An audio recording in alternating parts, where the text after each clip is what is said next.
that we're doing, everything's running virtually right now.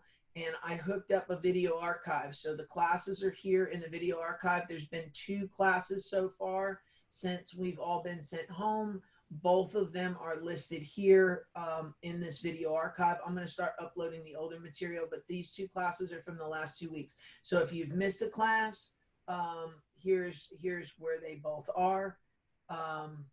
So you have that. The other thing that I did is I've listed all the calls, or excuse me, all the websites, the classes with the Zoom info is there for each one of them.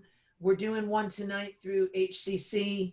The HCC class, just so you know, has 340 some odd people registered to it. You're all welcome to attend it. It's going to be on LinkedIn and Facebook profiles. So we're going to talk about how to use them and how to use them in a pandemic to make our life work better.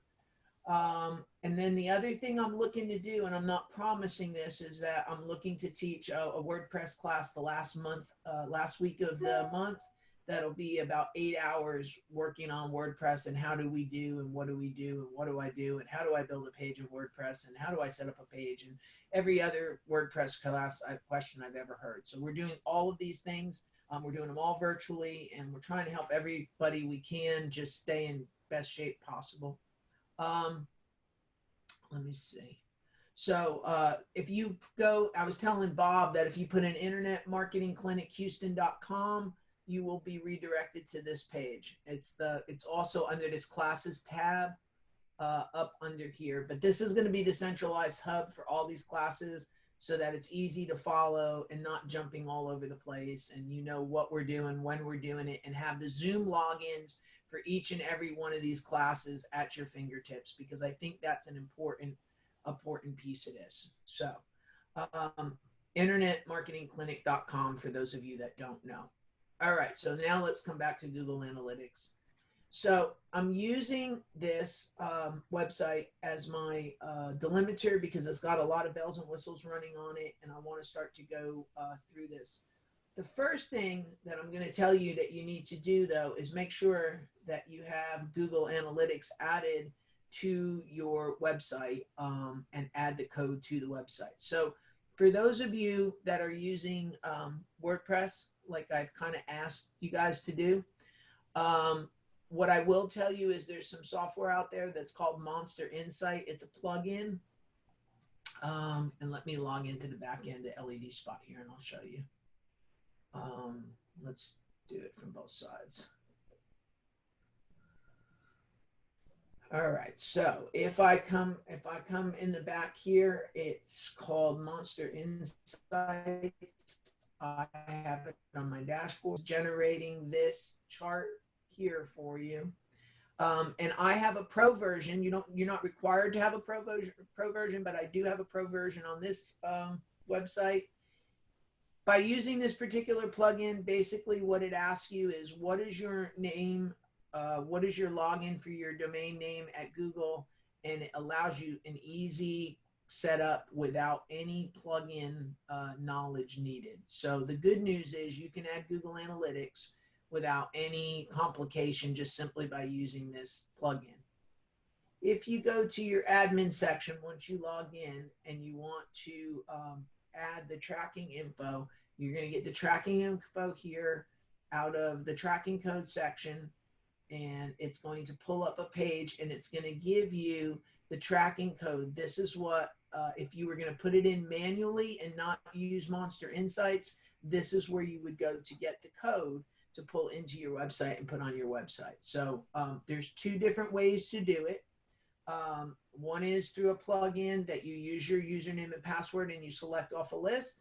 The other way to do it is to get the code and put it in the header of your website. If I had to guess, most of you are going to use the plugin. Those of you with places like my Wix, Weebly, Web, Squarespace, I see like Lance is here, so I'm going to kind of address that.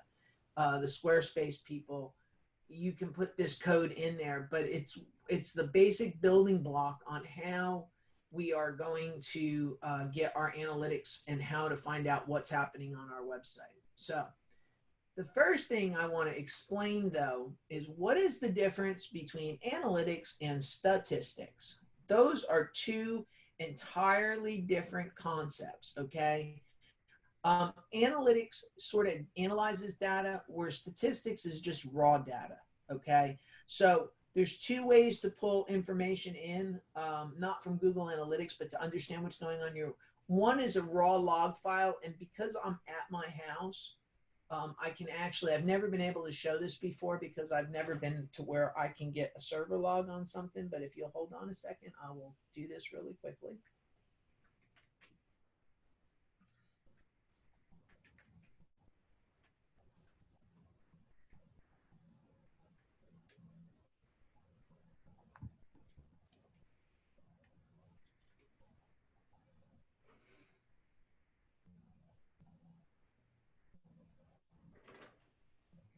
I bet you all didn't know I knew how to do this.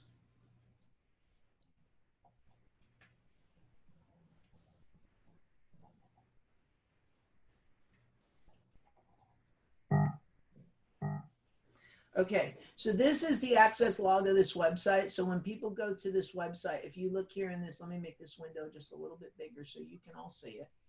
This is what's happening when people go to the website. So if I open another browser, I go to the website, it should print it out and hit it and go there. If it was, it didn't go there. Oh, because it's the old site. Oh, no, there it is. So you see right there, it's coming in, it's looking, it's putting some information there for us.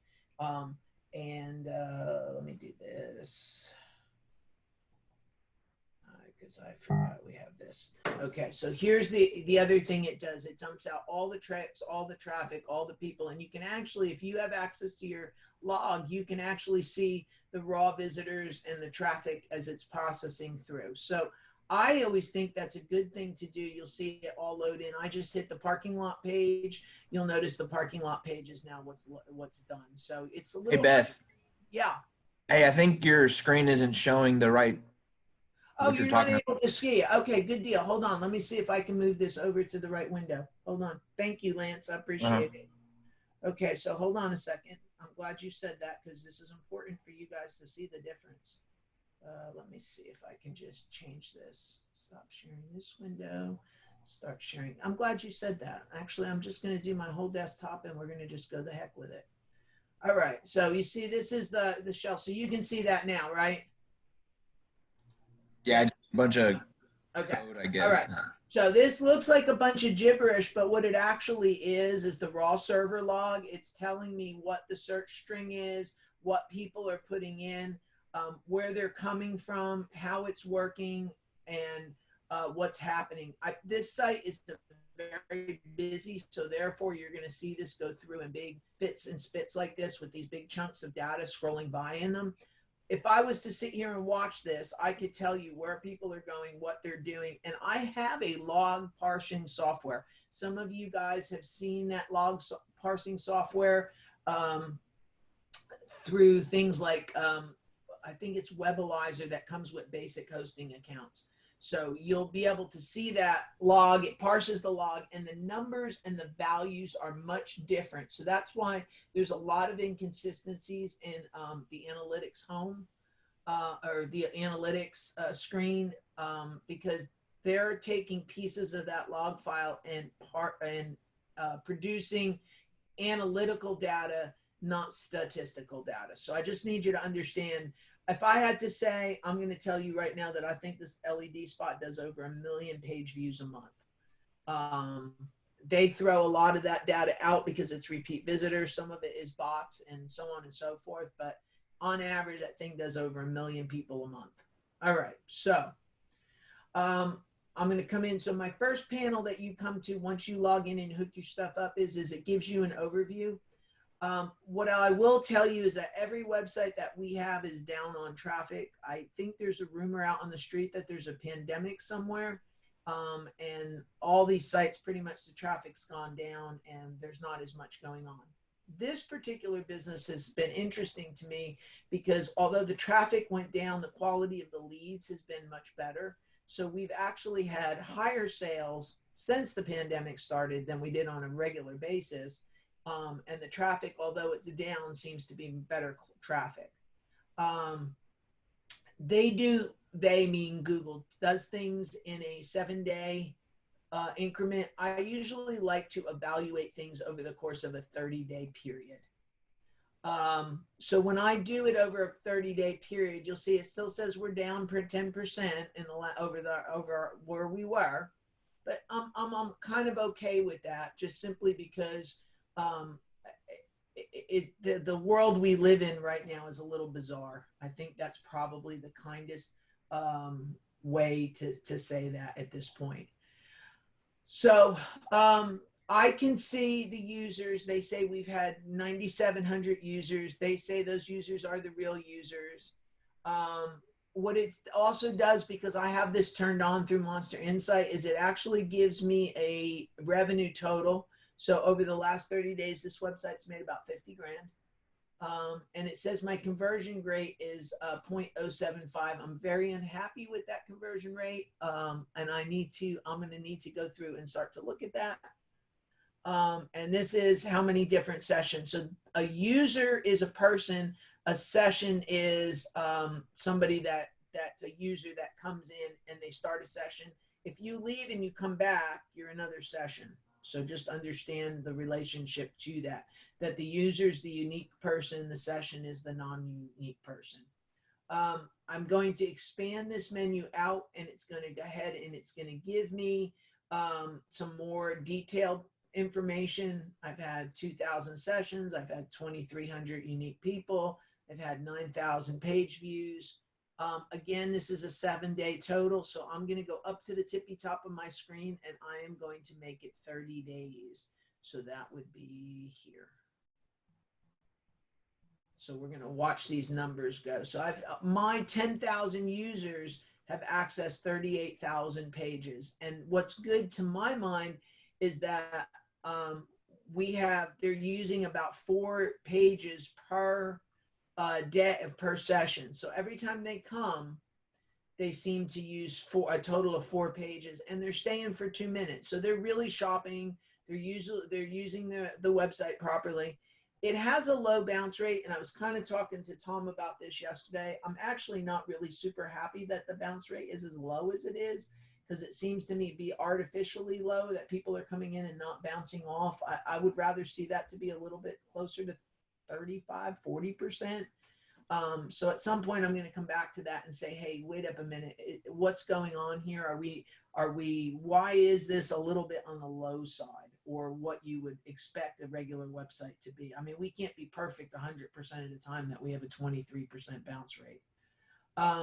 And then our new sessions is up 131%. So it was, we're rocking right along here, and we did really well. It gives me a breakout based on language. It tells me country. It tells me what city, so I can go to city, and it'll tell us our most busiest or our most visited city. Ironically, even though we're based in Houston, Houston is number 3. And people that don't have a location or location services turned on are the number 1 person. The other interesting thing that I always look for is what is the browser that they're using. So we're making sure we're in compliance. So of course, Chrome is number 1, Safari number 2. The other thing this will tell me is what percentage is mobile. So this is the first chance that I can say, let's jump into this and add a segment. This add a segment is a very important feature to me in analytics, because it allows me to add a special delimiter to see where it goes up against the whole. So when I'm analyzing a website and I'm seeing where it's going, I'll add a segment and say, hey, I want to see how many pages have mobile users out of this. So out of all my users, what percentage are mobile and tablet users? And you'll see it throws it out for me that I can see now what percentage is what. So this website has an interesting situation because it's mostly desktops that are accessing it. Now, I could make 2 inferences from this, because I only have a 30% mobile percentage.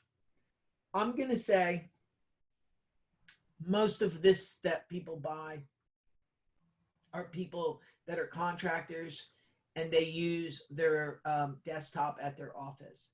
But the other thing that I'm going to kick out to you is that since this pandemic started, um, we may find that mobile usage is down because I haven't touched a mobile device since I've been home in the last 4 weeks, other than my phone. I've been using my desktop. I've been using my computer. If I'm going to do something, I'm more likely to go to it than I am to use a tablet. So I think there's been, because we're all stuck in our houses, there's been a little bit of a change. So if that was my premise, what would I do to decide or try to think about what I was going to do to see if that was true? Well, what I would do is I would go back over here and I'd say, let's compare this to our previous year. And what it'll do is it'll go back to March of 2019 and it'll give it to us and it'll tell us what the difference is. And what it's saying is that mobile sessions are actually down between last year and this year. That we had more mobile sessions last year this time than we did this year. So what that tells me from when I look at it is that the home segment has changed somewhat how the people are utilizing their devices and what device they're using. They're actually using their desktops again, that it's not necessarily just a paperweight. But that's how I would proof that against one over the other. It's not as dramatic of a difference as I would have thought, though. What I will say is I expected this to be a lot more than just 2%, but it's 2% right now. So that's that story. Let's get out of here. Let's turn all of this off. What about adding organic on there? I can do that. That's okay. So if I want to do that, I can add an organic segment to that. So let's go down here and we'll leave on our all users tag. And then what we'll do is we'll come down here and we'll add our organic tag and we'll hit apply. And what it's going to tell me is that my organic traffic is up by 1% over last year. I don't have any paid ads on this website, so I would not expect there to be much of a variation. That anybody that's coming back from me is coming back because they knew us from previous and coming back that way. Somebody like Trips to Italy has the ads on or had the ads on. And they had a different percentage. So we still were getting, it was about a 70-30 split if I went organic versus not. This site doesn't have that. On that subject, I'm just going to throw this out there. I want everybody to kind of hear this loud and clear. For the last year and a half, people have been saying to me, why bother with SEO? It's old school. We don't need to do this, blah, blah, blah, blah, blah, blah, blah. And I kept saying, I don't care about all the paid things that you're doing, but you always need to make sure that you have a good, strong, organic presence because people are going to be looking for you in the results. Well, what I have learned in this, everybody is, I don't know what we all are right now. But in this pandemic situation is because everybody has had to jettison every extra dollar that they've had. The ad revenue has been shut down. Everybody has shut their ads off. Those of us that were floating along with really good SEO, those people are still making sales. Those people are still running their businesses. And they may have missed a beat here and there, but for the most part, they're in a whole lot better shape than the people that were buying ads or the people that put no effort into their SEO. SEO is free in the sense that if you do it, your time is worth something, but you don't have an out of pocket. You may have to pay somebody to do it, but those results are permanent. So in this situation, those results are staying. They're there. They're working. They're doing everything that they need to do and still driving a business. So this business has gone up in the pandemic and not gone down because it's 100 solely reliant on SEO business. And before I knew there was going to be a pandemic, I made some changes to this website, and the changes that I made to it saw it just blossom and go through the roof. So I'm very pleased with everything that's happened, but this is the argument of why SEO is really and should be on everybody's radar. It should not be poo-pooed. And at the end of the day, although it's longer, it's the more sustainable track to be on. And in fact, I probably am going to write a blog post on this because I was getting tired of hearing the people that, well, I get leads from paid search. They're not leads that usually close, but I get leads. So those people are in a lot more trouble now because they were dependent on ads than the people that went down the SEO road. So I'm off my soapbox, but I wanted to clarify that. So SEO's up on this thing. The website's done. I can segment out anything I want in this, and we can kind of go down it if you want. You can see, did I make a purchase? It will tell me organic traffic and was a purchase made. I can look at those two items and compare one against the other. So it tells me that, let's see, where is it? I'm trying to look at, let me shut off the last year. I think that's the bigger, that's why we've got so many lines and dots going on here. Okay, so I have had 8,000 users, 6,500 of them were organic, 133 of them have made a purchase. I've had 10,000 users, 5,900 became organic, 25 made a purchase. It gives me what those are. So I can take any type of data and compare it to any other type of data. What I will tell you is when this pandemic's over, I expect this website to be in maybe 600 or 700 people a day easy. So just to put that out there. And I would, for such a niche, I would be thrilled with that level of traffic. So this is an important set of screens because this helps us to understand the overview or the makeup of our audience and who's in it. So that's the first little overview section of this up here of what I'm looking at. When I come in and I look at this, I always check this here first. I always love this real-time report because it tells me who's on the website and what they're looking at. And when you go into that particular part of the report, it tells you where that person is in the country. It tells you what they are. This person, I guess his name Melissa, and she must be logged into something that we're able to tell who she actually is. That's kind of interesting. Normally you don't see it that way. Normally you just see the city that it's attached to. So that's a good thing. This one, it tells me a little bit about these people. One of them came in off a website, off Google itself. It came in under not provided. So that means that came off a web search. My guess is the web search came from over here under this commercial landscape lighting and in-ground pole search. When I see something like that, I go back and go check my search results then and go see where that is and what that is. So just so you understand, I kind of work this from both sides of this. When I sit down and I do Google Analytics on somebody and I'm looking and I see something like this, I'm very intrigued about how they got to me. And then I go look and start to go figure out what that path was. But this is because I named my pages right. I know what page they're on. And I then can start to see, so here's another one. This person came in, see, it came in off of this.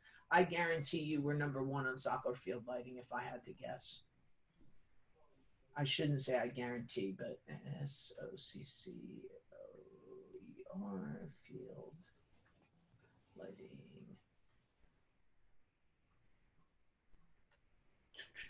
We're number 2. Here we are right here. So that's, somebody puts that in, they're searching for soccer field lighting, and here we are down here. After the pandemic, at some point, I may decide to put us in here, but I'm not quite there yet, just because the graphics piece of that, but that's a paid search function, but that's just a side thought of my head. But you see, now we've had, since we went away, we've had 2 more people come into this website, and you can see they're not repetitive. They're 3 different parts of the country, or 4 different parts of the country rather. And then one's on mountings, one's on transformers, one's on soccer field, and one's on photometric lighting. So we've had, you know, a good little bit of a pop of people. I can kind of see what's going on. The other thing this solves for me is my website working? I get people sometimes that it's not, if they say my website's down, And I'm like, no, it's not. But this is a good way for you to check and make sure that everything's working. As long as you see people coming and going on your website, you know you've done something right. So just kind of throw that one out sideways at you. Okay, so I don't. This here, they give me some insights of what they think has happened and what they see. Good news, you're up on revenue. But what they don't know is that I went ahead and actually just flipped this website into WordPress. So I don't know if I'm really up on revenue or not. I just made it so they can start counting. But that's that story. How do I acquire users? I always look at this as a measure of success, and I have to tell you why I look at this. And I'm not super happy about this at the moment. This website was garnering about 350 organic searches a day. It's down to 245. I am going to say that changed with the pandemic. It was the pandemic that kind of did this. But I'm going to ask this question. If you saw 247 on one day and 324 on the other, what would you do? Anybody want to tell me why I even point that out? I unmuted you so you can all speak. What's the question again? Okay, my question is, I see a gap in these 2 days. So yesterday I had 247 yesterday. I don't even know what day it is. The 6th, I had 247 organic searches. Yesterday I had 234 organic searches. Why does that number pique my curiosity?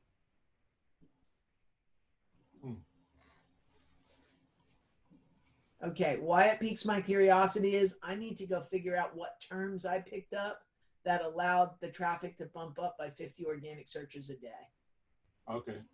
So that's what I'm going to do now when we get offline is at some point I'm going to go see what I can figure out as to what happened yesterday. What term did I pick up? Did I move up on something? Because I keep making adjustments on this website, trying to push it forward. So conversely, if it went down, I would have to go, hey, what changes did I make to this website that caused it to go down? So there is the opposite side of that. So when you see these, but you have to watch that. You have to watch this pretty closely to pick up a tick like that. Now let's go back, and I'm going to go 90 days. Hey, Beth. Yes. Beth, can you explain the difference what social, referral, organic search, and direct mean? Yeah, absolutely. Okay. So, and I just gave a 90-day, so you can see, this was up to 2,000 organic. This is on a week now, so just understand that number jumped up a lot. So I had 2,000 organic searches here, 2,000, but you see as the pandemic came in, you start to see it drifting downward, okay? So we went from 2,000 in a week to only 1,200 the first week of the pandemic, 1,400, 1,600, and now everybody's kind of coming back to normal. What that is, Lance, for you is that the social is anything that we pull off a social media property of any type, okay? A referral is if I am on another website. So let's say I was on house.com, that referral might be high. And we'll go into that when I get into audiences and we'll go see what those referral properties are. Direct is somebody that types it directly in the browser. And then of course, organic is somebody that does a search and organically lands on a site. So there is that piece of that going on. So each of those are. Other is they just can't quantify it. It just is a nothing, I guess is the best way to say that. But on my acquisition report, I'm going to go pull that out. I can go in this. Let's go see referrers here for a second. I want to see what's in there. So this is interesting. We got some off the Houston West Chamber of Commerce. We got some off of an Xfinity search engine. I own this property, and Baidu is a China search engine. So it racks all of those up. I also, so there's a very long story to this, but I also own this residential landscape lighting and design. And what we did was spin that website down and take it and put it over to our new site, which is that LED spot. So I continue to get monthly traffic from big residential until that winds itself all the way down. So that doesn't surprise me. What does surprise me is this Baidu at 107 that we're actually pulling up in China on a Chinese search engine. I'm really kind of surprised by that. And you also can see we've got China Bing, we've got AOL, we've got somebody that was sent something in Google Mail. So that's another version of a, so you can see these are all just properties that are sending. That's what that referral piece is. Let's come back. Let me go backwards. Are you going to go backwards? Yes. Go back one more.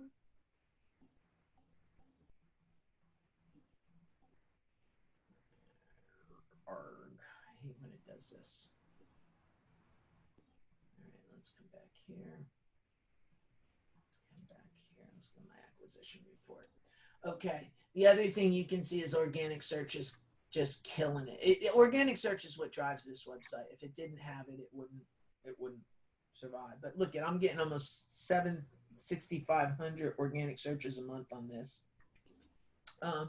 This also is the direct type ins, but you can see that organic's just killing it versus the rest of every other aspect of this website. And then there's social. I'm sure we got a couple from Facebook and, you know, just a little Pinterest, because we've got people putting up pictures and then pulling through to Facebook or to our website. I will tell you that I have seen websites that the Pinterest and the Google Images are actually running the website, that the people are finding the images and that's how they're actually coming through and finding the people to do stuff with. So I'm surprised that we have as much of a Pinterest as we do, but that's good. I'm happy about that. So we've talked about this box here. This is sort of my favorite box because it tells me on a daily basis really quickly how good I'm doing. Because if this box fails, the whole rest of the website fails. That's kind of how I feel about that.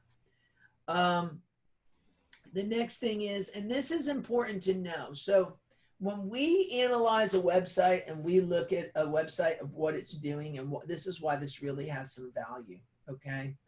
Let me make this bigger, so make sure we've got the right sample. And you see, I keep pulling that sample back to days because I don't think 7 days a page makes, okay? But you see this page here, it says sports lighting, basketball court lighting, okay? I'd like to know what this page is because I want to see what this page is doing and if it's kind of making us any money, because you see the value of this page is only $1.30. It doesn't really have, and what it's doing is it's taking the dollar amount out of Monster Insights and it's saying what is the value of each of those, what is that page going to earn per visit. So the home page is leading the pack, of course, but this basketball court page, I'm going to go look at it because I want to go see what this page looks like. Let me see if I can kick that out. Yeah. So this is my basketball court page. And what you will notice with this is this page, I'm not too sure I'm happy with, because I don't even know that these look like basketball courts. They look like CAD drawings of basketball courts. So I'm going to see what I can do to make these look a little bit better, because I know I have a lot of people coming in on that page. But I think that page itself is, we also have 25% of people exit on that page and don't go forward. So I'm a little concerned. I'm going to talk to them about getting some real basketball picture lights here and see what we can do to maybe kind of push that along and see if we can't get that to go a little bit better. I also don't like this piece of it either, that they're all, because I don't know about you, but that doesn't look like a basketball court to me. In fact, I don't even know what that looks like. Maybe it looks like it. I think of basketball courts, I guess I think of Toyota Center. There was a place we used to go to back when we could go places called Toyota Center. So anyway, I've got to make jokes about it. I'm going to cry, I think. All right. So I'm not super-duper happy with these numbers on this page. I want this page to convert better. I need to figure out what the purpose of these people is. But I'm starting to look at these pages, and I use my pages report to go down each and every page I have so that I understand what that page is, what it's doing. So let me show you my tennis court page. We've kind of talked about this before. This tennis court page has had a lot of, oh, that's a different tennis court page. Oh, it's going to make a liar out of me. Usually the tennis court page that comes up in the top of the pages report is the one that has the ad that I had to put the, I had to put an ad on it. So here, let me show you the page that normally comes up.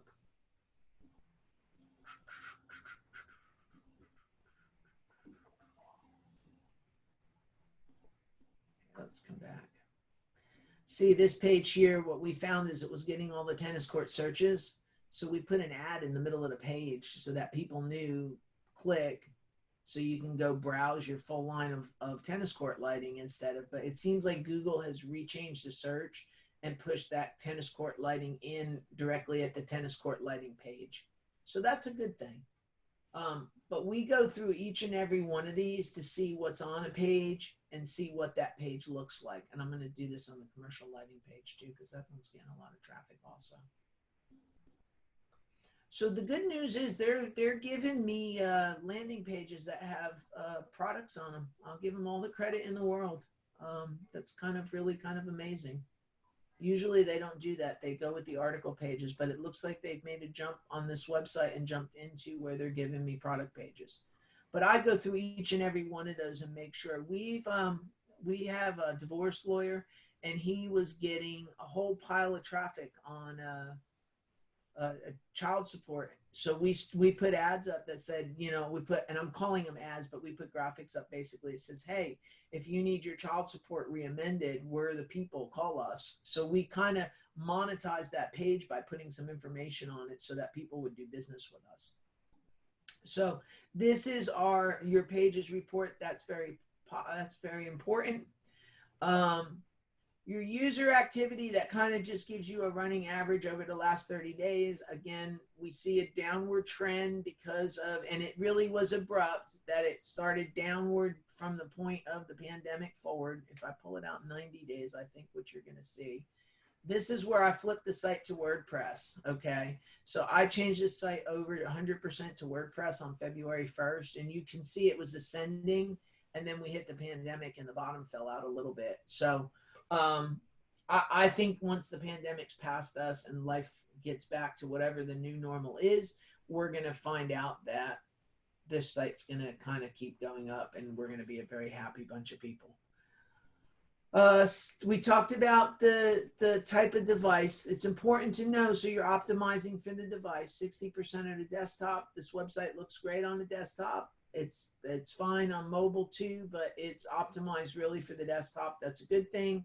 Some of you, and I would have to guess somebody like Lance would probably have way higher on a mobile or a tablet than he would on the desktop, because most people looking for fun things are not really running around on desktops to do that. Last but not least, we put in Monster Insights will collect the data on what we sell now.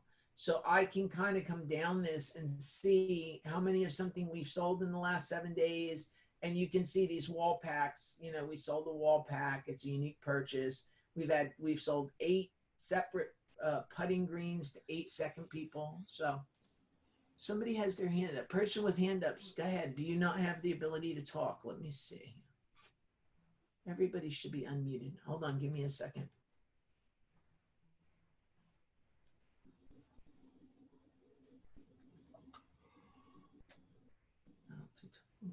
Allowed to talk, allowed to talk, allowed to talk, allowed to talk.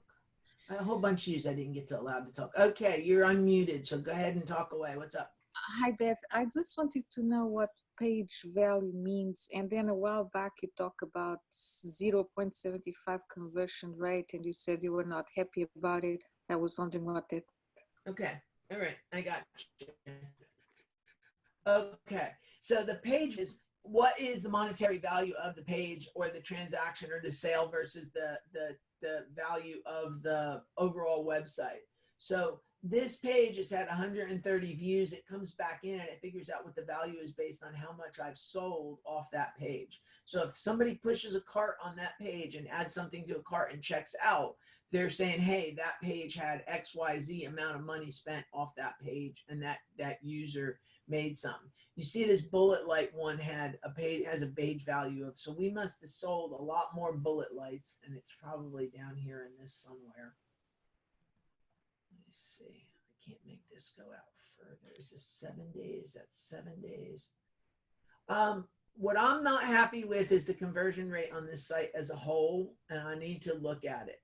And the reason why is when people are coming in, they are not converting or making a sale. So although we are getting a bunch of traffic, the sales piece of this website is only up to 0.7%. So out of all the people that come to my website over the course of a month, only less than 1% of that traffic converts into a sale. Ideally, I'd like to see that 2, 3, or 4%. And it's because something is not right. And I haven't looked at it this closely. So just understand, we just flipped this to WordPress and then everybody went home. But if I come up to here, this page here is a problem. Okay. Anybody want to tell me why this page is a problem? One is not formatted right. Okay. It's because I'm logged in, but yeah, it is a little bit constricted. But why else is it not a good? What else is wrong with this page? Okay. How am I going to buy something off this page? Anybody got a clue? Anybody know what we charge for sports field lighting? So I need to go back and I need to look at this page, and I need to put something on this page that allows me to make a sale off this page, because there's nothing to instruct the user. So again, what I did is I put in sports field lighting. See that soccer field lighting? I come down here, they give me this page, and this page seems to have no direction on what I'm supposed to do on it. So that's a lost visit. Now, we already talked about that this page had a lot of visitors on it. So I need to now go back and say, hey, what am I going to do to this page to make this work? Now let's go to access fixtures just for a second and see. So I come to their page. I have a button up for lighting. I have a thing that says contact this guy. I have a picture that looks like a soccer field. I have a whole bunch of things here that talk about what we need to do. And then I have a shop for the lights, shop for the packages, shop for... Now, what's interesting is this is a sports soccer field, and it's talking about tennis courts. So their relationship is off. These should have been shop for soccer fields and shop, that kind of stuff, not necessarily.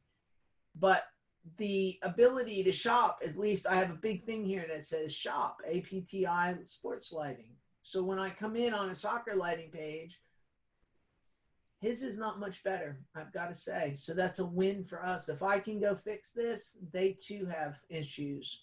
But that's how you have to start to think about these things. And what are we going to do? There's no prices on this page. So the user is going to just think about what you do yourself. You come into a page and you bounce right out just simply because there's nothing on the page. There's nothing there to tell you what to do or what to buy or what you're supposed to do. Here, let's see what Light Pulse Plus does.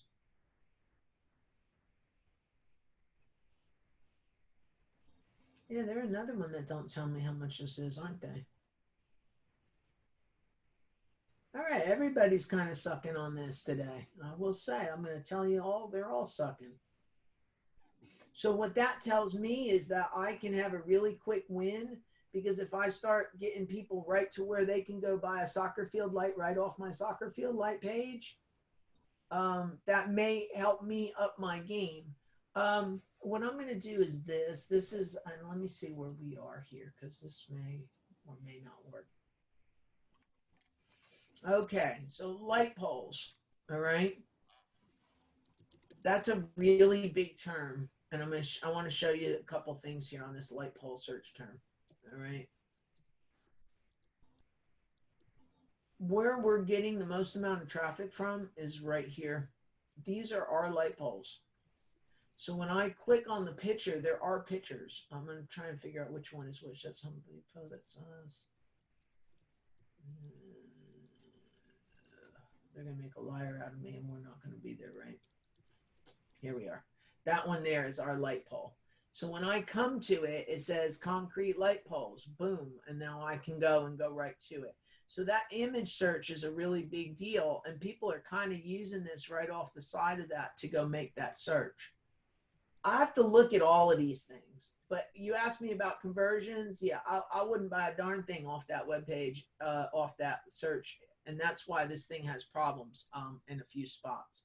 So little by little, I'm going to go chase down every one of these and say, okay, is this a user-friendly page? What is the search term? How are people getting to this page? And what can I do to improve it to make somebody want to buy something off of us? See, like this one here, it's got 0 sales. So why is these 2 tennis court light pages have no sales on them? That's the kind of questions I'm asking myself when I look at this kind of stuff and I go, well, what am I going to do to make an improvement? So I start to go look at all of that on a much grander scale to go figure out where we are, what we're doing, and what I can do, because each page needs to be analyzed to that level. It's an exercise in psychology, but you have to know this. The LED Spot website, I think, has 30-some thousand pages on it. So I can't just go say, hey, here's a page, let me go pick it, and I'm going to go find it. So I hope that answers your question. And let me kind of come back over to here and go back. So does anybody else have any questions before I kind of get off this home screen thing that you land on? I'm going to take the silence as a no. All right. Okay. Trying to make sure everybody's talking is permitted, right? Nope. Not talk. So, I might have missed this earlier. I like at the bottom where you list the pages, I clicked on that to bring mine up. And the first page on mine, it just has the /. All right, that's your home page. And that may or may not be a good thing. And let me tell you why. Because ideally, I want people landing on the pages for what they're looking for. If you have to land on somebody's homepage, chances are you then have to navigate to the next part of that. And I don't know that I'm too happy when I want to give somebody the search, the result based on what they're searching. I don't want them to have to go scouring my site to go figure out where I'm supposed to go and what I'm supposed to do. You know how I talk about the hierarchy of a website and how you put that website together? That's what governs how these pages are ranked. And because that's what's governing it, that's what's going to help you get out to where your homepage is not always the most trafficked site on the page on the website. So, cool, Byron, you good? That's good. All right. Okay. All right, onward and upward. So when I come to, we kind of talked through the real time already. I have an audience, I have the audience thing, and I find this to be very interesting. So let's kind of go to the audience in the overview section. And we already kind of looked at this screen, but there's a whole lot more information that we need, that we can gain out of all of this. And I kind of want to talk down that a minute.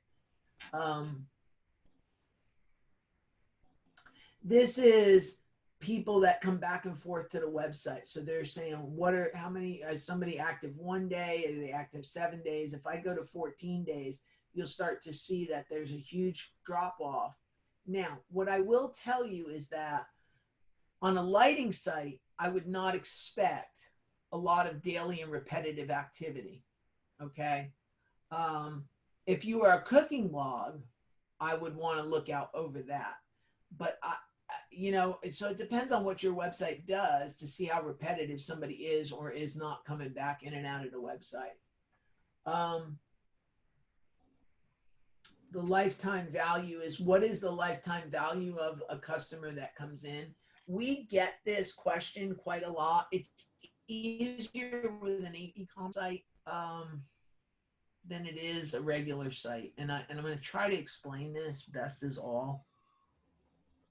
Way back 150 gazillion years ago, and it really does feel like we're in Jurassic time as I look backwards. Web hosting for idiots was ranked #1 on the search engines. And what we ended up having was all these people flood in the door. We got, we would get 10, 15, 20 accounts signed up a day. Some of those people are still here. So if my acquisition of that person was nothing because I didn't pay an ad for them, and they paid me since 2003 $100 a year, that customer has a really good lifetime, long-term lifetime. My lifetime at my company at SEO 411, I have really high lifetimes because our people get here and they don't leave. So what is my cost of acquisition? What do they are? So where are they and what do they cost? Okay. So the organic, we've already determined that it has no cost. However, I'm going to say something a little bit different on this. Okay. What happens if I'm trying to pay $2,000 a month and that's what I have? Then that acquisition cost starts to change because now there is a $2,000 spend that's applied to that has to be divided out and into all of these numbers. So just understand, you should have an idea of what customer acquisition is, and what it costs you to procure a customer, and then what is the lifetime value of that customer. So somebody like Lance, correct me if I'm wrong, and probably you too, Virginia, do you not, people come in from you, do they come back to you, or are you one-offs for the most part? I have some repeat customers. Huh? I have repeat customers. You have a lot. Do you have a lot of repeat customers or a few repeat customers? Just a few. No, Just a few. Go ahead. I have the repeat customers and the referrals. I mean, I don't think my website does anything. That's what I'm gonna look at. Well, that's because you went and put it in the wrong spot. So that's a whole different story. Your website's not working for you now because you haven't looked at making it work for you. But but you have to look at your client cost of acquisition based on all channels. So you run ads. I know you have stuff at HAR.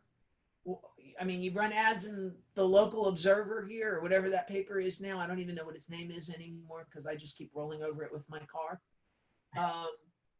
All that kind of stuff. What you have to look at all of your spend to come up with your cost of client acquisition. What I will tell you is that when we worked for Constellation Energy, and this was sort of an interesting story because they brought us in to fix some things, which we did. And then they went, hey, can you make this rank organically for us? And we're like, yeah, that's like shooting ducks in a pond.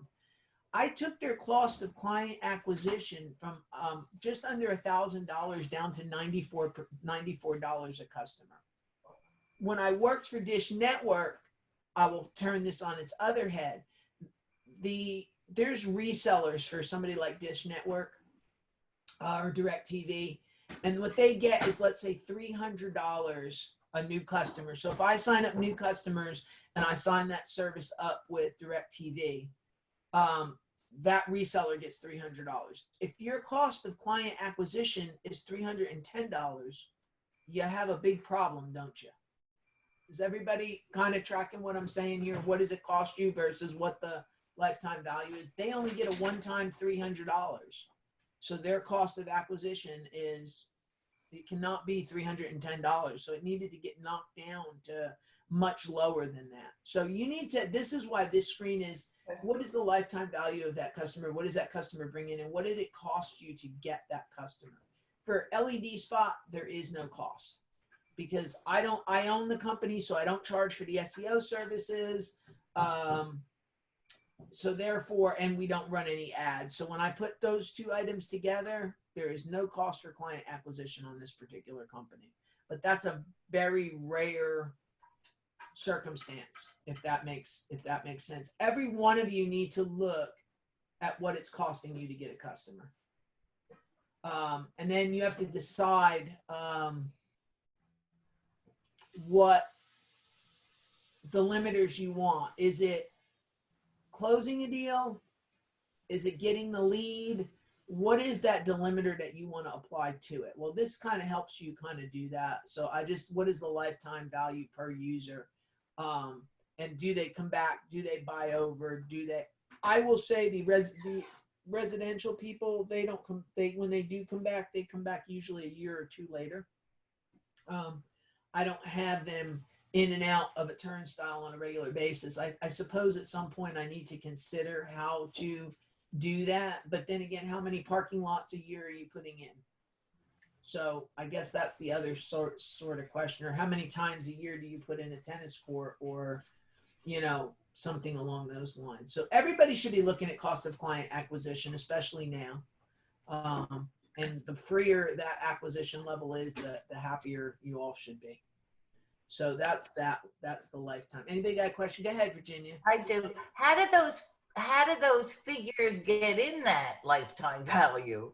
All right. So on mine, it's using, and I haven't programmed it all the way through, but it's using the sales that the website's made. Remember, it's only tracking over the last little bit here. See, it's only 1 week of acquisition. It's not. Okay. All right. So actually, it's giving me a little bit longer, but you have to. This one has a monetary tracker on it because it's a sale. So you come to the website, you buy a light pole, you've made a sale. Okay. So that's how it's doing it. For you, you need to sit down and figure out all your channels and then divide over how many sales you have. And I would do that year to date. So you have an idea of what are you spending, when was a really good year, and when, where are you at now on that? Because ideally what you want to do is, let me say this a different way. I have a difference of opinion with my CFO. If my CFO had their way, we would be at zero spend for anything.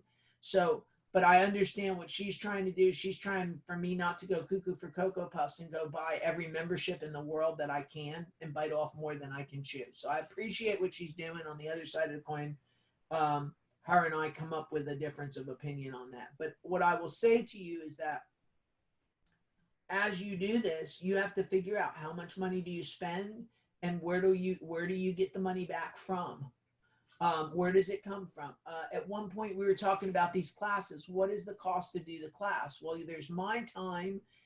Michael, what do I do to work on Michael's website? Because there's Michael involved in this, and what is our cost? So what is the cost of the class versus what do we get back out of that class over time?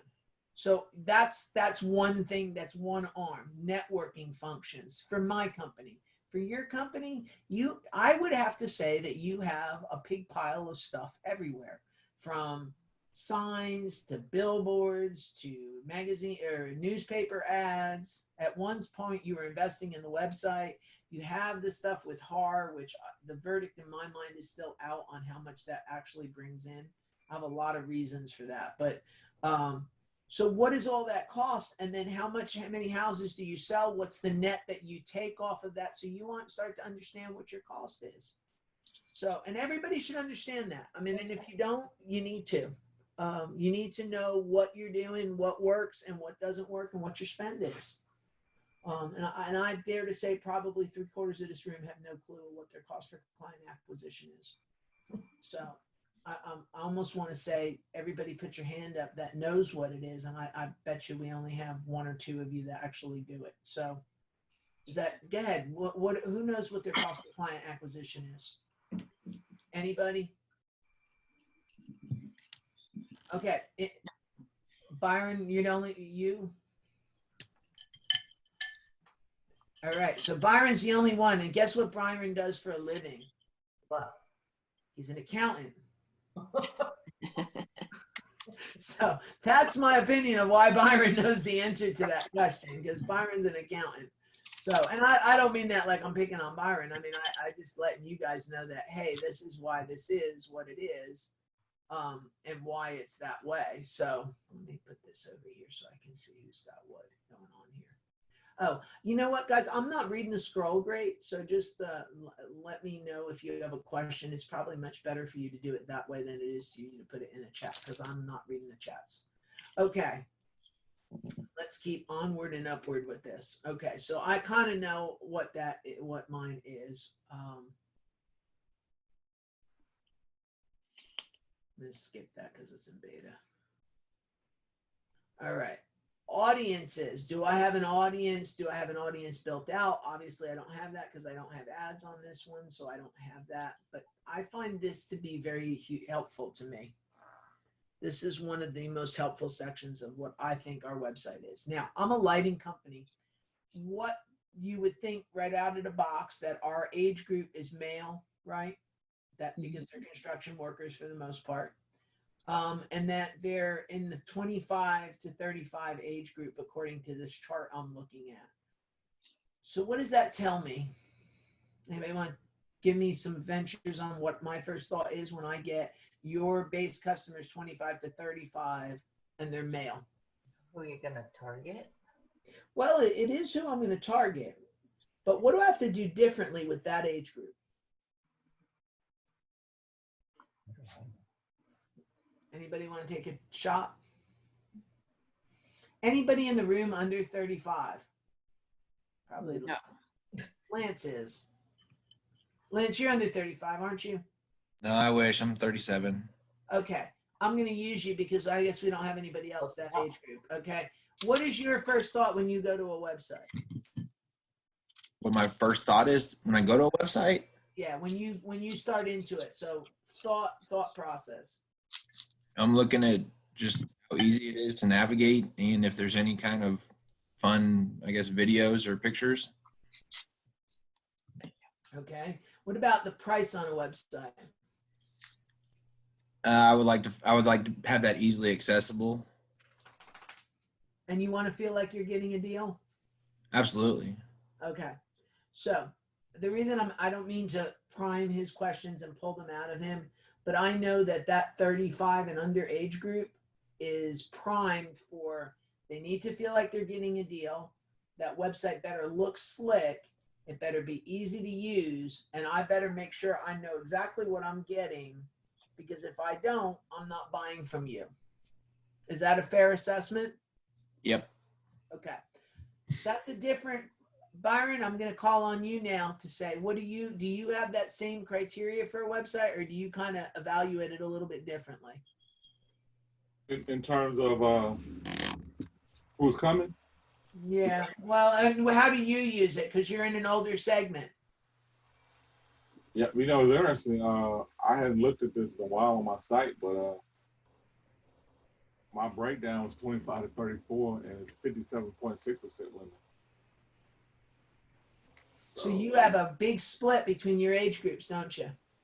Yeah, it's actually, I was surprised it's higher toward the younger. Well, what I'm asking you too, though, are you more apt to dig through something to find the answer, or are you just, I'm in, I'm out. If I can't get what I want, I'm out of here? No, looking at this here made me think, if I got more younger people coming to my site, I need to make sure I'm more appealing to them. You know what I mean? That's exactly where I'm going. So when I see this, I need to have a much younger viewpoint in my head about what my website does and how because again, keep in mind, my overriding principle in all this is I have a 0.75 conversion number. That's bad. Okay. So if I have a 0.75 conversion number and I know that 70% of my traffic is under the age of 35, I better be making this look like it's for a 35-year-old and not like a 60-year-old. Right. All right. So that's why you want to know this. Age and gender are there. So here's the next one I can go down. And I the thing is, I think most of us don't actually look at this kind of stuff to see where we go and what we do. So the next thing we're going to look at is, what are the interests of these people? Google's tracking everybody based on their, who they are and what they do. So according to this, I have a lot of do-it-myselfers, home and garden people, that kind of people coming to this website. Not sure why we have banking and financing, although that seems to be a little bit odd to me. Hey, Ben, I have a question. Go ahead. I'm going through my site right now, and I had to actually turn on or enable demographics. I guess it wasn't turned on before. Okay. So does that mean that I'm not going to have any of this? Because on my interest, I don't show anything right now. It's because it hasn't populated. They'll start to get it to populate. Okay. Okay. So just the in-market it means, you know what, that this is more of a professional side of it. I don't know that I necessarily believe that employment is the biggest segment that we have coming to this website, but okay, if they say so. What is the time frame? Okay, it still is over a month. I will share this with you. I'm looking at the in-market segment on mine. And, you know, a while back, I started, like on my LinkedIn, I started sharing more stuff for real estate investors and real estate professionals. So you now have more of those people showing up, huh?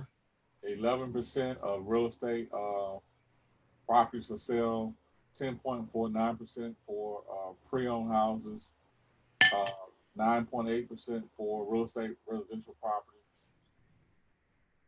Yeah.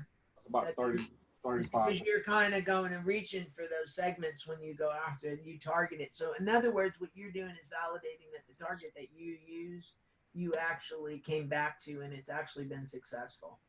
Okay. So that's a good thing.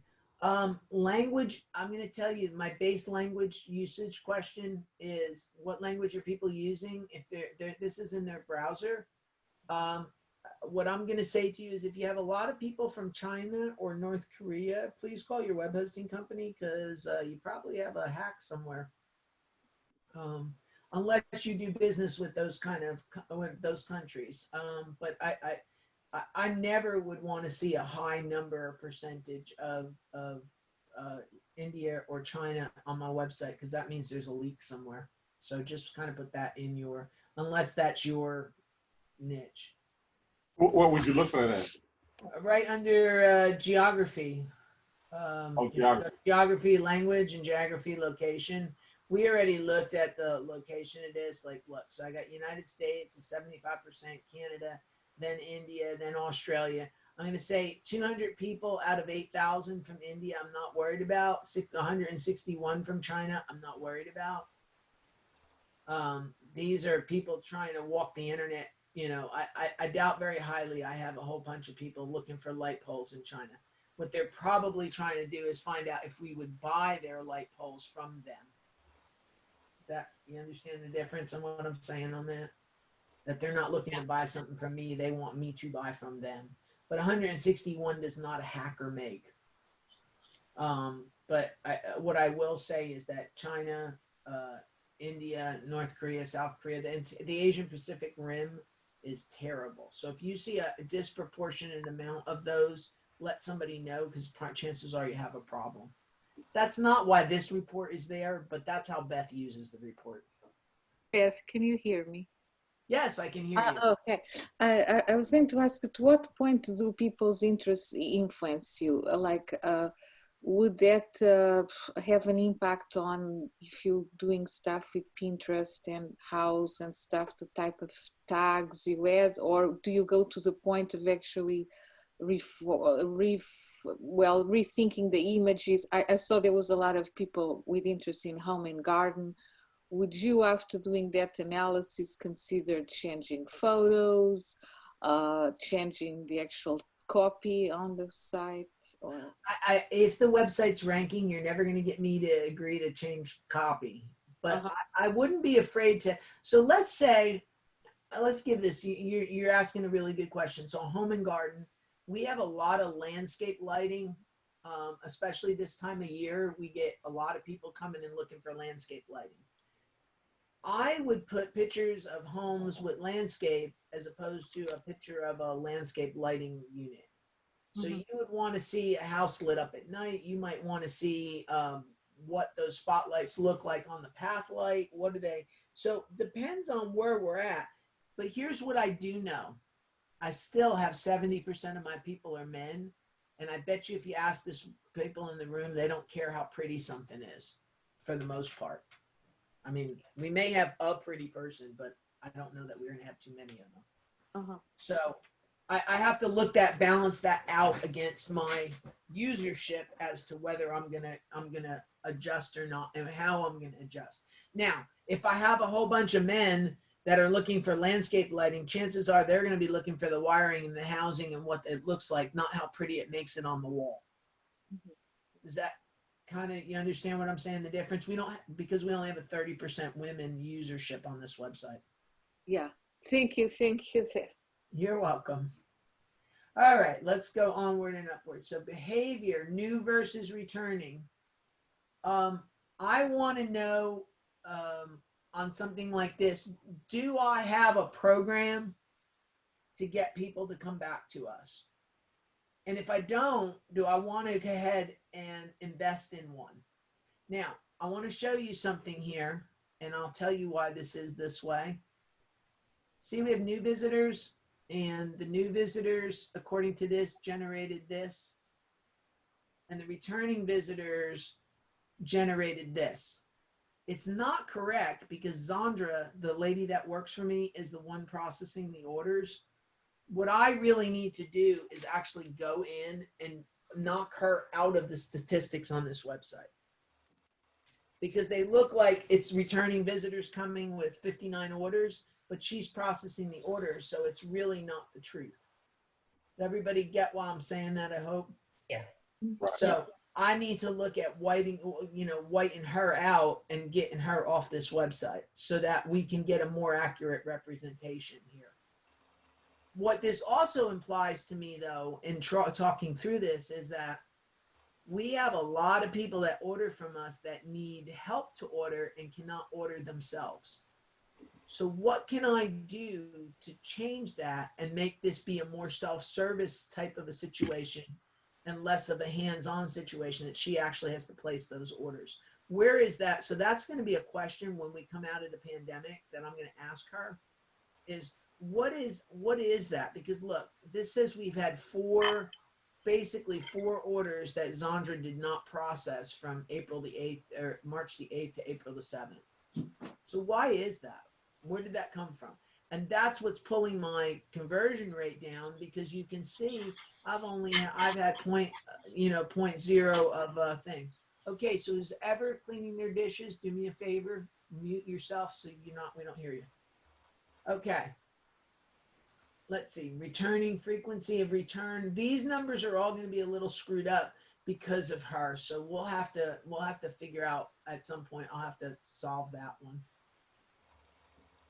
Technology, again, it tells me what is the end user using.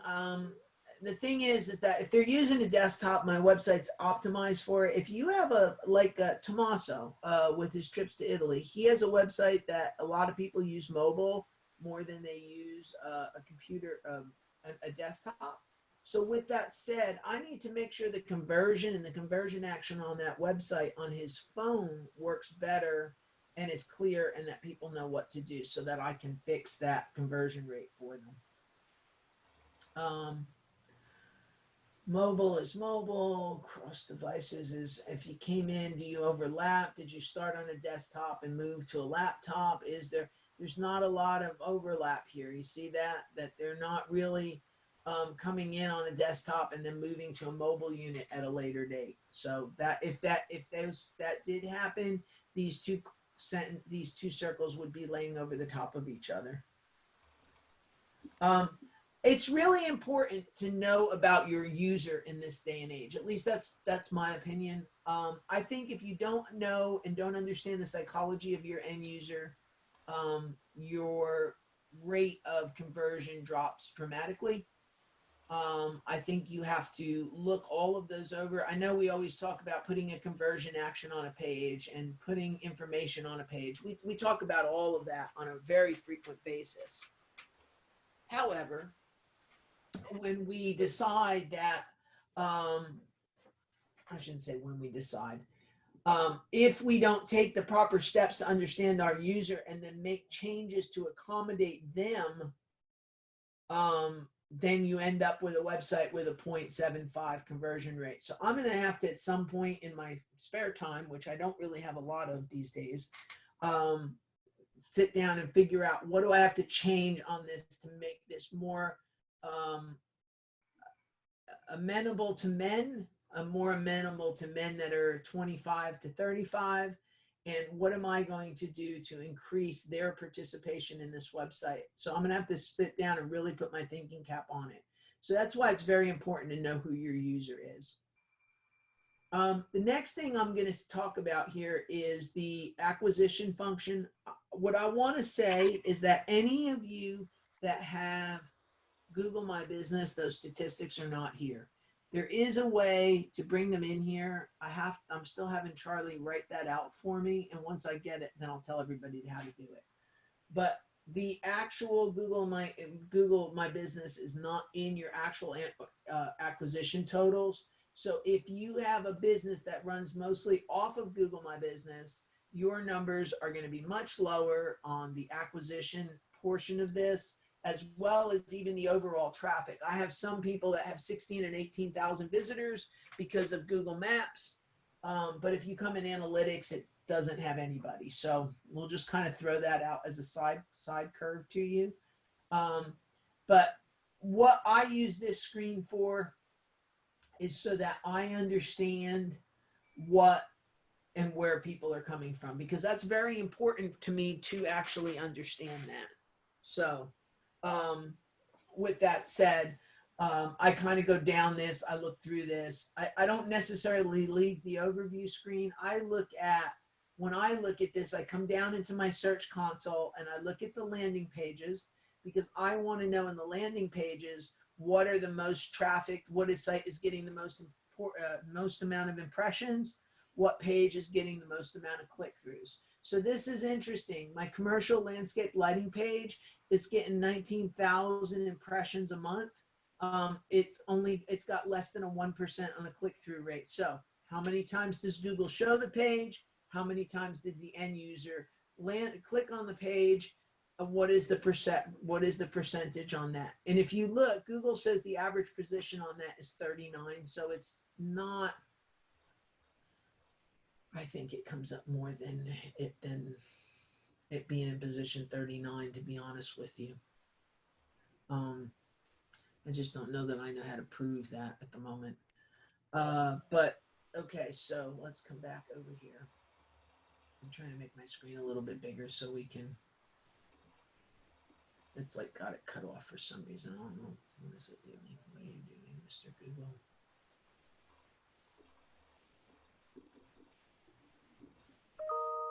Let me see if I change that and come back, if it goes away and fixes it. Yeah. Okay. If you notice, these Search Console numbers are much higher than the regular website numbers. I don't know if you've all noticed that, but that's going on too. The next thing I have is the LED landscape lighting and the LED color temperature guide. That one's getting a lot of views. It's getting some click-throughs. Again, it's lowering the click-through rate. So I'm going to sort this. I usually sort by several different things. What is the click-through rate and what is my impressions? So I've had 500,000 impressions on this website. These are searches. And this is the list by impressions. This is the list by clicks.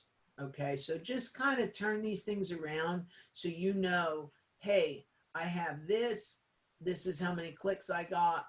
I would say, again, I'm back to this stupid basketball page. And not that the page is stupid, but you understand what I'm saying. I'm back to the basketball page. I had 400. It's got a 5% click-through rate. It's had 7,000 views. 445. I don't think we have sold the basketball court, and this thing kind of tells me we haven't. So yeah, I need to go look at the basketball court page and see what I can do to help make sales on the basketball court page. Transformer parts, another one, 12,250. My click-through rate is reasonable. No sales. And then we have this one, what is the fixture EPA win rating guide? I don't expect sales on this page. I have a 12% click-through rate on it. It doesn't come up a great grand deal of the time, but I also have 0 sales on it. I wouldn't expect it, so I'm going to throw that one right out.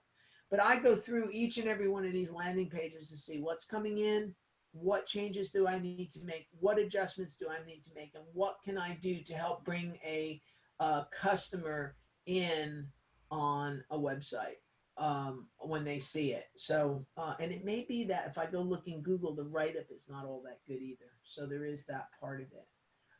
The other thing is I don't care about query countries and devices. The next thing I'm going to tell you I care about is the queries, which are the search strings that Google will give me that tell me what people are using to put in our website. This has had over 17,000 query strings applied to it. Okay, so you can see, what I will tell you is that 50% of all web searches are never repeated, that they're unique to the end user. So that what you put in a computer and what I put in a computer to get to the end of the web, to get to somebody's website, they may be two completely different ways to look at it. I may talk to like Yoda and say my sentences backwards. You may say sentences forward. You may say shoes red, and I may say red shoes. So those, that 50% of all web searches are unique to the end user. So we need to make sure we're shooting with the biggest water gun possible. If you notice, I have 17,000 separate terms. That's the ones that they've identified, and they're even going to let me know about. There's probably another 40 or 50,000 that they want me to tell me about. But display case lighting, applications of a light dimmer circuit, that's a home user guide. Batting cage lights are somebody looking for to make a purchase of battery, arena lights, basketball court lighting. Those are all words that people are using to find us to go buy whatever those are. Because you're not just going to go randomly put in the word basketball court lighting, I wouldn't think. At least that would be my guess. Cheap horse arena lighting. So I can see that the user intent on each and every one of these is pretty much some type of a sale. And this is said like commercial landscape lights. I'm going to go and find out where that page goes, what it looks like, what can I do, and what can I do to make that page work better for mine. So you need to go and review every one of these queries and see what you can do to make sure that those queries are optimized user intent based on what the page is that the website serves. What I will tell you is that I do make decisions every day, because if I have a page that's ranking on pole lights, I'm going to be a whole lot less likely to make a change to that page because it's ranking on something like pole lights. But if I have a cheap horse arena lighting, horse arenas, that word's a lot simpler to get ranked on. I may make some adjustments to that page to help increase my sales. So you always have to make a decision on what do you want to change, what can you improve, how can you improve it, and then what does that all look like? What I will tell you is at some point, if we're stuck in pandemic hell, I probably will do a conversion class. I had intended to do it. Oh, I thought I was going to do it this month, and we were going to do it at TechSpace. So I'm not doing it this month because I'm trying to, but I will try to get a conversion class scheduled. Like, where do you have to position things? How do I match user intent? What do I need to do to make sure that I'm addressing things? And I know myself that on this LED spot site, there's a lot of things that could be done better to help increase conversion. So I have a question. On like on queries, like when I click on that and I even go back a year, 2 years, nothing populates on mine. Well, it's because you didn't set your search console up. Oh, I got you. You have to link Search Console to this, or it doesn't show up. Okay. So that's a big deal. Okay. All right. If I was running Google AdWords, those words appear here. And then here's some of the networks and referral networks I'm getting any social traffic off of. I know that we do relatively nothing on local search, or on not local search, on social media. So therefore, I wouldn't anticipate anything being here. So I'm kind of surprised that I got 38 from Pinterest. So I'm gonna kind of look at that later. All right, so that's the acquisition tree. The next one is the behavior tree. The behavior tree is an interesting tree. It tells me how people behave on the website. This is one of my most favorite things that you can see, which is where people come in from, where they go to, what their next click is, and then where do they go when they leave. I've always liked this report, and it's always kind of fascinated me. I did flip this out to WordPress. So what I'm going to need to do at some point is go in and put the WordPress funnel in so it shows up right. But you can see, so these people come into the homepage, where do they come to? And then it tells me how many people drop off along the way. 8,100 come in, 5,400 of my people drop off the start page. So they never go to a second page. Never. So we have to figure out what are we going to do to try to get them to move to a second page and do something different. What I will say is this, is that the ones that come in without a mission are the ones that tend to fall off more. So if you look at this power calculator, when somebody comes in on the power calculator, 91% of the people drop off on that. The reason why is because they come in, they read the power calculator, they use the power calculator, and they leave. So because they were looking to do specifically what that page said rather than just whatever. So there's that story. All right, so let's see what else we've got here. You can continue to add steps to it too, so you can kind of see what they want to do and how many. See, so this is kind of telling me too. So if you come over here, right, we've got the where they start from. I'm trying really hard.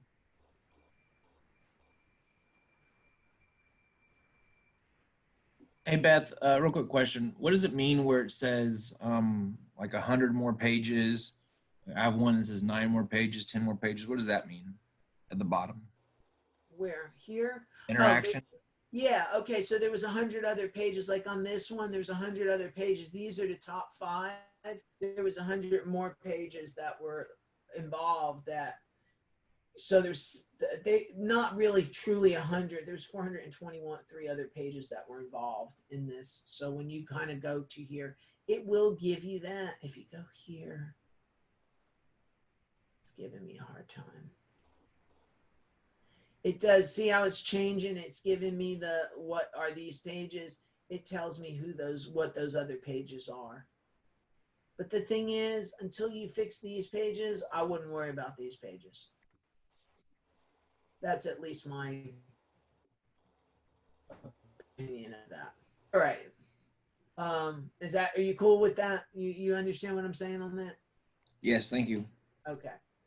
All right. That's the one thing. It doesn't show me your smiley little faces. I don't know if you all just went anti-camera today on me or what, but if I don't recognize your voice, I don't know who you are. That's not fair. I thought you had the cameras off because I think I had mine on. Well, you have a picture. You don't have a camera, but you have a picture. At least you have a picture, and Nancy has a picture. Yeah, but I have a camera too, though. I thought you had the camera set to on. I do have it set to on. I don't see you though. No, I thought you had it set to off. No, I have them set to on because I want to see who's in. I would love to know who you are because some of you I know on site and I don't know your voices like that. So it helps me to know who's in a room. So I just happen to know your voice. You have a very distinct voice after 10 years. That's when I logged in. It didn't give me the option for the camera option. It didn't? All right, I'll have to see if I can update those sentences for the next one then, because I would like to see who the heck's here. Okay. All right, so site content, it gives me the content drill down on the pages. That's another important function of all of this. So I come in, I go to my commercial lighting page, I click on the commercial lighting page, and it gives me all the pages that it drills down to. So when I land on the commercial lighting page, 2,500 of those people went to the athletic sports field lighting page. And then they went to the tennis court lighting. So I have tennis courts first, horse arena second, batting cages third, so on and so forth down the list. So I keep getting more and more people, or more and more drill down on each one of these. If I go to tennis courts, you see I can go to lighting for tennis courts photometrics drawings, or back to the home page. And it gives me the content drill down on every single one of these pages, which to me is a really, really, really, really, really big deal. And I've got to go. So you can also tell what are the biggest exit pages. Guess what's the biggest exit page? We are back. Thank you. We are back to basketball. So again, so if I walk out of anything with this class, I'm going to tell you I'm walking away that basketball is one of the biggest problems on this website. That if I could pin this down a little bit, I may start to make some sales on basketball court lighting, because I see a lot of problems. It's my top exit page, it's my entry page, it's people are not buying from it page. We have a really big problem with basketball. Now, it may be that basketball's canceled, but I doubt it. I'm being funny. All right. I can't help these things. Okay. The next thing is site speed. And this is a big deal. I'm going to tell you to use Gmetrics. It says the average load time on this website is about 9.21, which doesn't surprise me because of how big the database is on this. I would tell everybody to use Gmetrics to see how fast your website is. And know what its problems are. Know if it's, I'm going to tell you right now, I expect this to fail because it doesn't have a cache on it. And we have to move it to a caching server with a Lightspeed cache on it, so that, and I did this wrong. I did the wrong URL. Let me do this right. So I expect this to fail because it has no cache on it. We're trying to get to a point where we can migrate it and move it over. It's on the list of things to do, but it's not hurting it too bad. But I want to just kind of make sure that we understand what I'm talking about here with this. I expect an F, just, yep, okay. Because if you notice, the very first thing it says is browser cache is a big problem. A lot of JavaScript running it. I think we're going to find out the images on this website are really big too, which at some point I probably need to fix. But yeah, see, here's all the images that are having problems that they want to have me compress. So I expected this. This is not to be unexpected. Then when I put the browser cache in there, it will make all these items improve and it will make this go away. But understand what your website's doing, understand what your page speed is, understand why you're having a problem, understand all of it, okay? Because it's going to be one of those things, you know, if you do enough things right, you start to get your page to move up and it be a whole lot better than if you didn't. So just to know that, let me close this. Okay.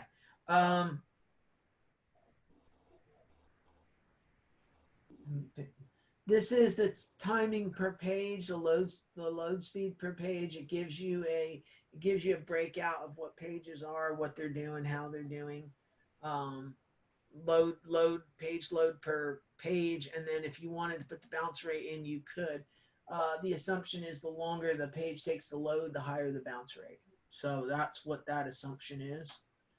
You notice everybody's green, so that's a good thing. And we've had no speakable bounce rate because of it. So we're in a good spot on that. Sorry, the dogs are making noise. I'm like hearing hiccups. I'm like, he's dreaming down there. All right, so if I go to speed suggestions, it's going to come out and it's going to give me some ideas of what I need to change here. At least it should.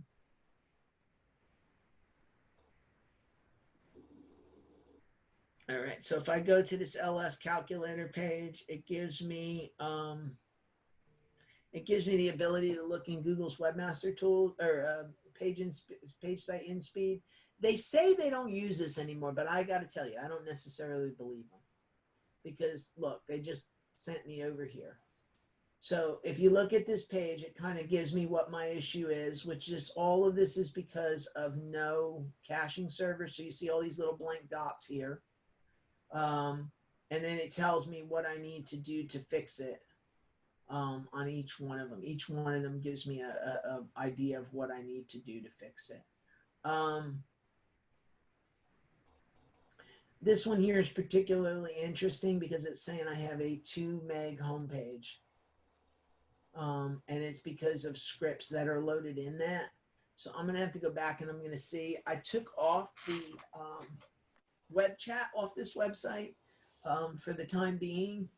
I'm wondering if that's not one of the scripts that's there, that's running, that's driving this up like that. But one of the problems it's having is the scripts and the script requests on this page. So it gives you some ideas of what you need to fix, what you need to address, how do you address it.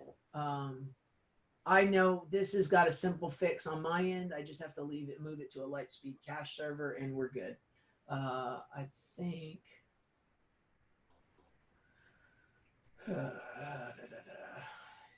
Again with the HTTPS. I think this one. I think this has a caching server on it.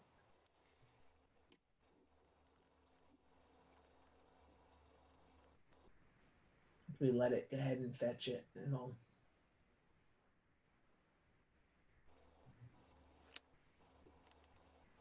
It's taking it a minute, so let's kind of while we're waiting. Oh wait, here it comes.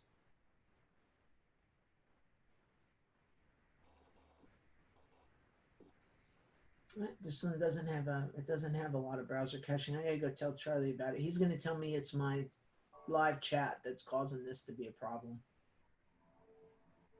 That's what I think the last time I asked him, that's what he came back and told me, is that live chat pulls from a third party, and when it does, it screws up the site performance.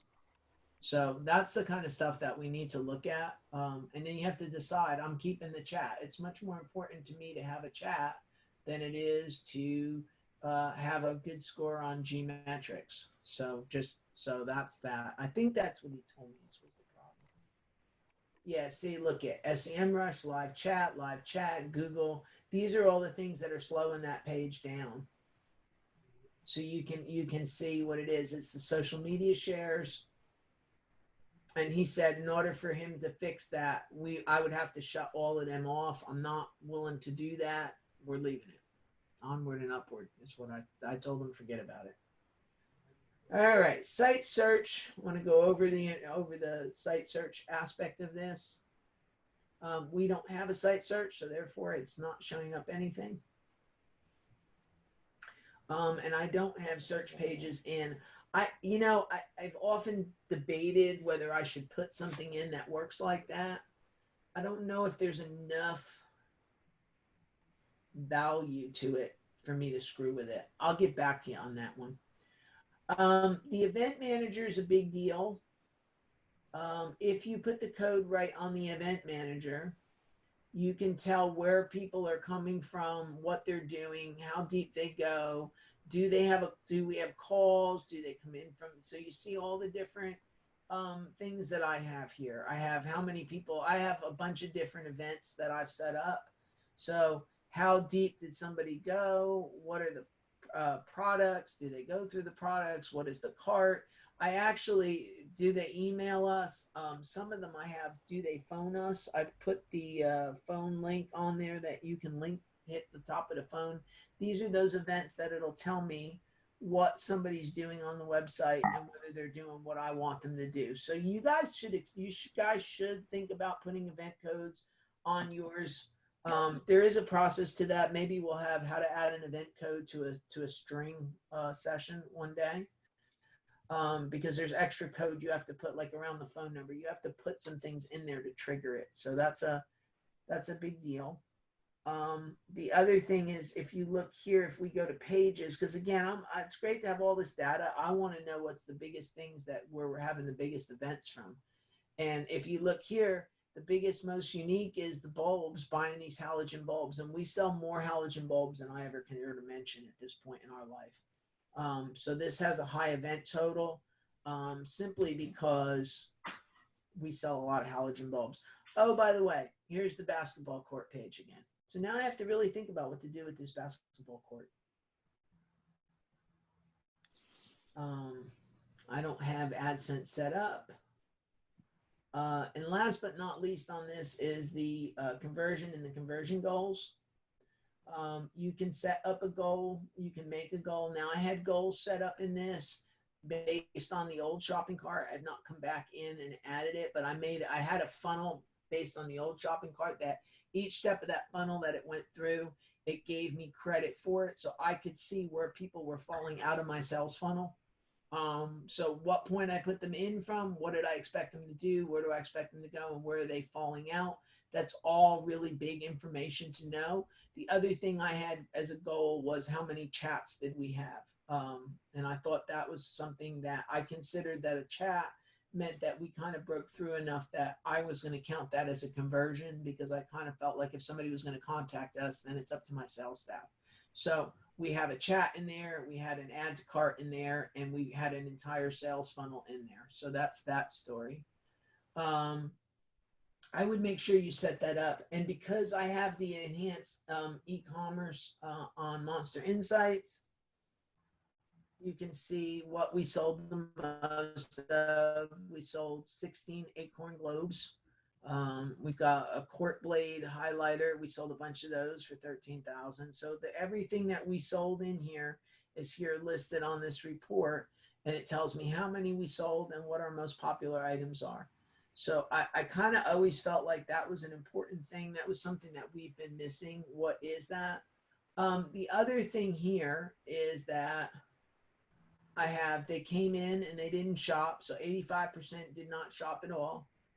I had a whole pile else that viewed products and didn't shop at all.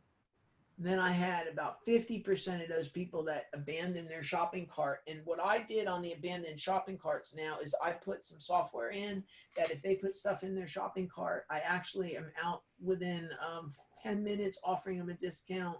And inside of 3 days, I'm offering another discount. So I actually have discounts going out to people based on what their cart is, so that any abandoned cart we try to recapture.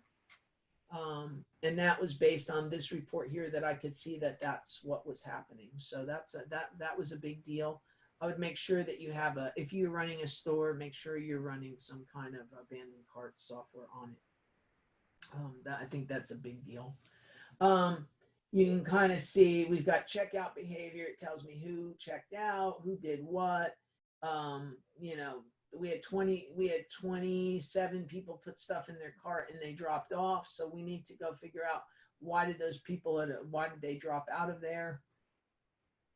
These are what is my best product. So that's a big deal, which of course is the Acorn Light.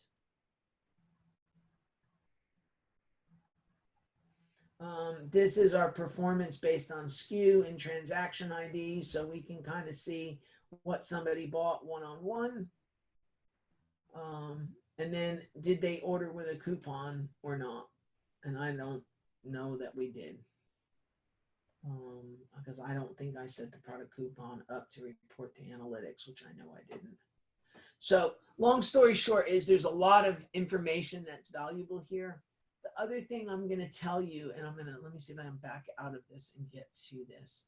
Google Data Studio, everybody should start to look at. I probably at some point need to look at giving a class in just this. But the Data Studio and Google Tag Manager are two other things that I actually had hoped to get to Google Tag Manager today, but I don't think I am going to. There's a lot of people that went and made reports and that you can go ahead and pull and get a copy of it based on whatever the sample data is. So I can go to I think this one will populate, I think. No, this is not this is a template file. I had one set up that was a permanent file. Hold on a minute.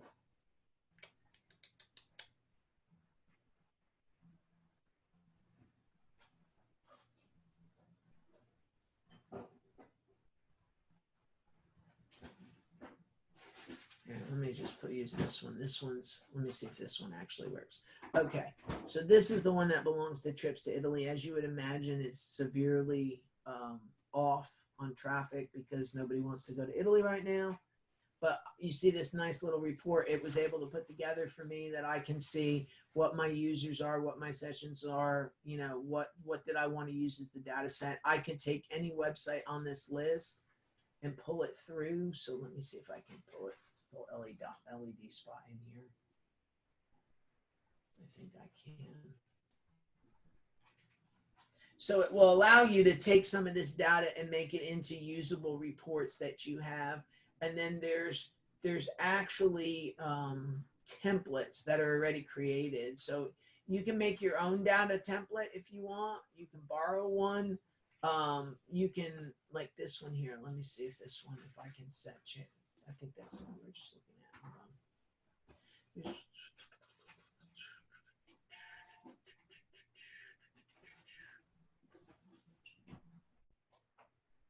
Let's see what this one looks like. It's going to make me do too much. But the moral of the story is you can go through, you can make charts, you can make graphs. It depends on what you like. If you like numbers, it'll do it for you. I have one. I'm trying to find it. I have one here. Okay, traffic template. Let me see if this will work. So this is just one based on, this is a free template that we got that's just based on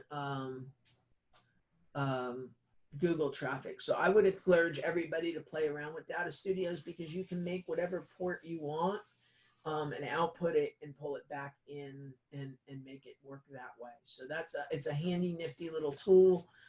It's a good way for me, like for me, I'll put together a report sometimes and I'll pull it back out and pull it over to give a customer if I need to. It's just a nice, neat little way to go ahead and do that here. Let me see if this one. See, like this one's branded. This one gives me all the information that I need. And let me see, it gives me the queries, the query strings, what was the page title. So I can kind of look at this and see what's performing and what's not. So that's the kind of stuff that you need to look at. It gives me, so what kind of report do you want?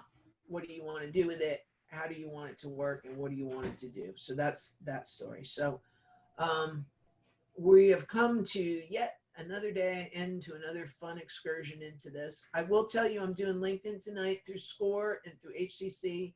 There's 344 people registered. So if any of you want to attend, you can go to the SEO 411 class page, which is that internetmarketinghouston.com, and go sign up and register because we have a 500 people cap. So right now we've got, at last count, we had 344. They seem to just be pouring in the door. So I don't know that we're going to have all 300 people in there, but we'll just see how it goes. But otherwise, this is it for today. Does anybody have any questions or anything that they want to cover before we head out for today? A quick question. Can you hear me? Yes, ma'am. A quick question about these reports. How do you send them to your clients? Do you share, when you share, do they get them via Google Drive or how? No, you Or just just send download it it. to It's a simple download. It's just a download, output, download. And it's a PDF or? Yeah, it sends it out as a PDF or a web page. Okay, thank you. Thank you so much. No, you're very welcome. What other questions we have? Nothing on here. Thank you, Beth. We'll see you later.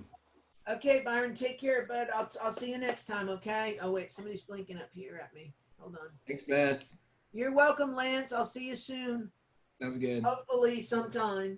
Yeah. Oh, take care. I miss you guys. Miss you too. So, all right. I'll see you guys next time. Thank you and have a good day.